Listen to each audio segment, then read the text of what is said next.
आप सबका स्वागत है जूम परिवार में। आइए हम सभा को शुरू करने से पहले छोटी सी दुआ करेंगे।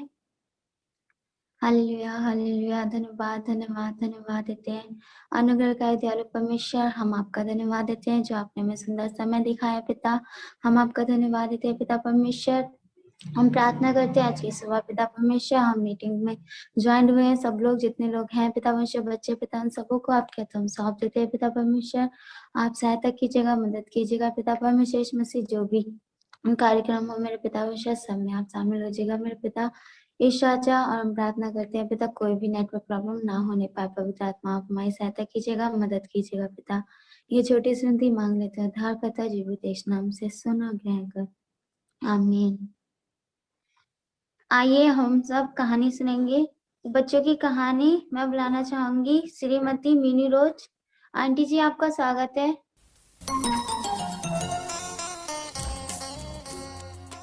Praise the Lord.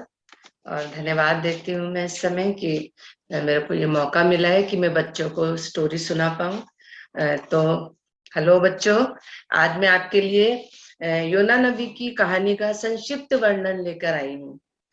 और तो चलिए अब हम कहानी को सुनते हैं। योना नबी जो था बच्चों, वो परमेश्वर का वो एक इब्री व्यक्ति था, परमेश्वर का एक भविष्यद्वक्ता था जो कि इस्राएल में रहा करता था। और वो यहोवा परमेश्वर को बहुत प्यार करता था, उससे दुआ करने वाला व्यक्ति था, वो प्रार्थना करने वाला व्यक्ति था। परंतु इस कहानी में हम देखेंगे कि उसने परमेश्वर की आज्ञा उल्लंघन करने का उसने कोशिश की थी। उल्लंघन तो नहीं किया फिर, लेकिन उसने उसको पूरा किया, लेकिन उसने कोशिश की थी उल्लंघन करने की। तो चलिए आगे हम देखते हैं कि एक बार एक व्यक्ति था जो कि मैंने बताया आपको, यहोवा का भविष्यद्वक्ता था, परमेश्वर का जन था वो। और एक बार उसके पास परमेश्वर का ये वचन पहुंचा कि तू उठकर निनवे शहर को जा, और वहां जाकर वहां के लोग जो हैं वो बहुत गुनहगार हो गए हैं, बहुत पापी हो गए हैं। तो उनको ये समाचार दे जाके उनको ये समझा कि तुम जो हो अपने अपने मन फिराओ और परमेश्वर की हुजूरी में आ जाओ, अपने पापों से अपने गुनाहों से माफी मांगो। तो जब योना ने परमेश्वर की इस बात को सुना तो वो उठा, लेकिन उठकर वो निन्वे ना जाकर तर्शिश की तरफ एक जहाज जा रहा था। उसने उस जहाज को देखा और वहां पर उसने उनसे मल्ला से पूछा वहां पर जाकर कि आप कहाँ जा रहे हो। तो उन्होंने उसको बताया कि यहीं बस थोड़ी दूर हम जा रहे हैं। और बच्चों, उसने उससे कहा कि आप मुझे अपने जहाज में थोड़ी सी जगह दे दो, चाहे मेरे से किराया ज्यादा ले लो, पर मुझे थोड़ी सी जगह दे दो। और वो जो यूना था उसने कहा उसको कि ठीक है, आ जाओ तुम जहाज में। और वो जहाज में जाकर नीचे की ओर जाकर सो गया और बिल्कुल बेखबर वहां पर वो सो गया। थोड़ी देर के बाद वो जो जहाज था उसमें तूफान आने लगा, और जहाज जो था इधर उधर डगमगाने लगा, डोलने लगा, डूबने लगा। और लोग जो थे वो बहुत डर गए और वो सोचने लगे कि ऐसा पता नहीं क्यों हुआ है। तो जो सामान उनके पास था, बोरियों में बहुत सारा सामान था, उस सामान को उठाकर वो लोग फेंकने लगे समुन्दर के अंदर। और वो सोचने लगे शायद हमारे जहाज में बहुत वजन हो गया है, इस वजह से क्या हो रहा है, वो डूब रहा है। उसमें आंधी की जो लहरें हैं उनको वो तूफान की लहरों को वो नहीं बर्दाश्त कर पा रहा है। थोड़ी देर के बाद जब वो नहीं थमा तूफान, तो वो लोग अपने अपने परमेश्वर से प्रार्थना करने लगे और सोचने लगे कि आखिर ये क्यों हो रहा है, किसके कारण हो रहा है। इतनी दुआ हम कर रहे हैं तब भी ये जो है तूफान थम नहीं रहा है। तब वो जो मल्ला होता है वो सोचता है, कहता है कि ये जो यूना था, जो व्यक्ति आया था, वो कहाँ है। और वो जहाज के नीचे जाता है। जब वो नीचे वाले हिस्से में जाता है तो क्या देखता है, यूहन्ना बेखबर सो रहा होता है। योना, तब वो योना से कहता है कि उठ और तू अपने परमेश्वर से दुआ कर, देख कितना बड़ा तूफान आ रहा है, हम लोग कितने परेशान हैं, और तू जो है यहाँ पर नीचे सो रहा है।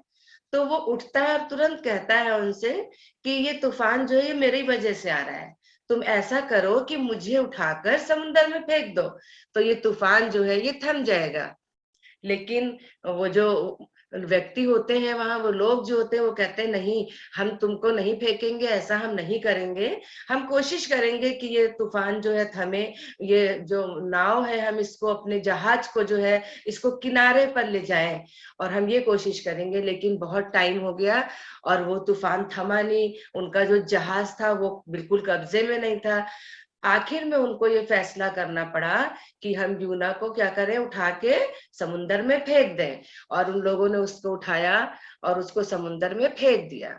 और जब उन्होंने उसको समुद्र में फेंक दिया तो वो क्या देखते हैं कि एक बहुत बड़ी सी मछली आती है और यूना नबी को क्या कर लेती है, निगल लेती है अपने अंदर।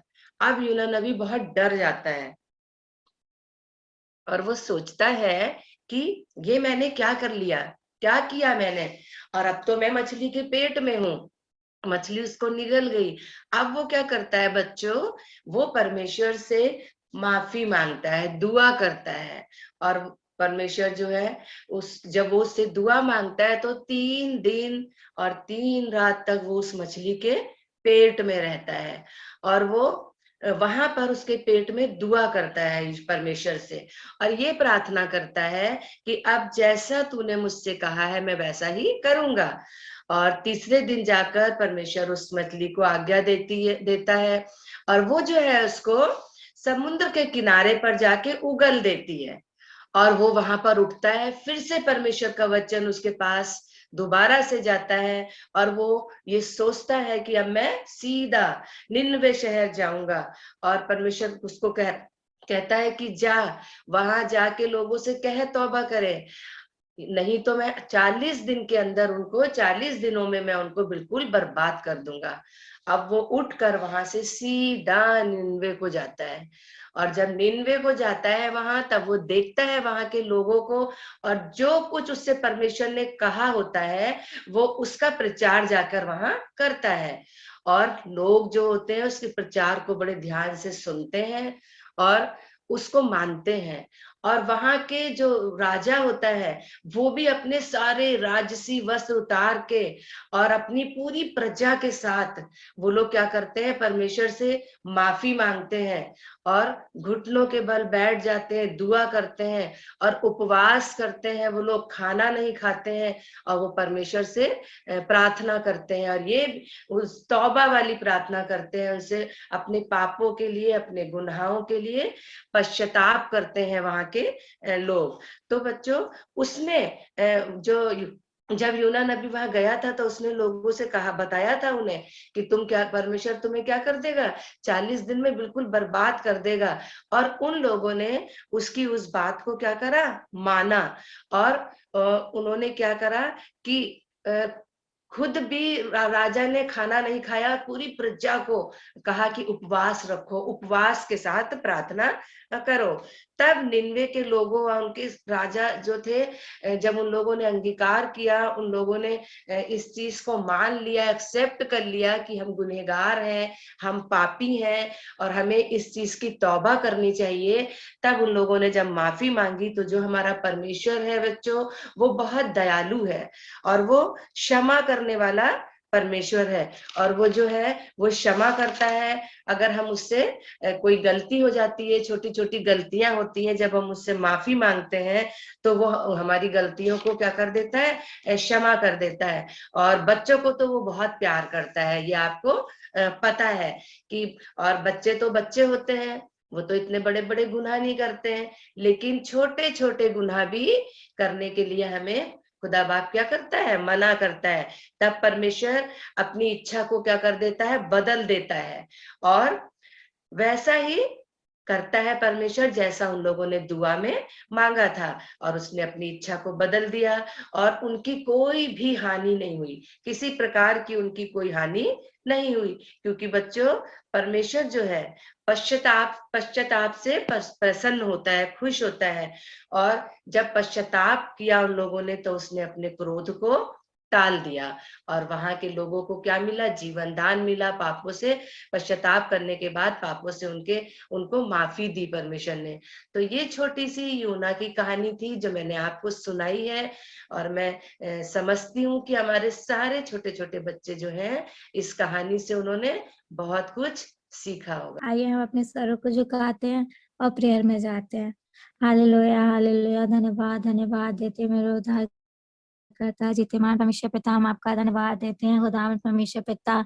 जो भी परमेश्वर पिता कार्य हुए, गीत भजन गाए परमेश्वर पिता और वचन पढ़ा परमेश्वर पिता, वो हम लोग के जीवन से पूर्ण थे। आपके नाम को महिमा दे खुदावंद परमेश्वर पिता। आपने सहायता की, मदद की परमेश्वर पिता, हम आपका धन्यवाद देते हैं। सारी नेटवर्क प्रॉब्लम्स को बचा के रखा, इसके लिए धन्यवाद देते हैं परमेश्वर पिता। वो धन्यवाद देते हैं खुदावंद परमेश्वर पिता। ये छोटी सी विनती प्रार्थना मसीह यीशु के नाम से मांगते हैं, आमीन।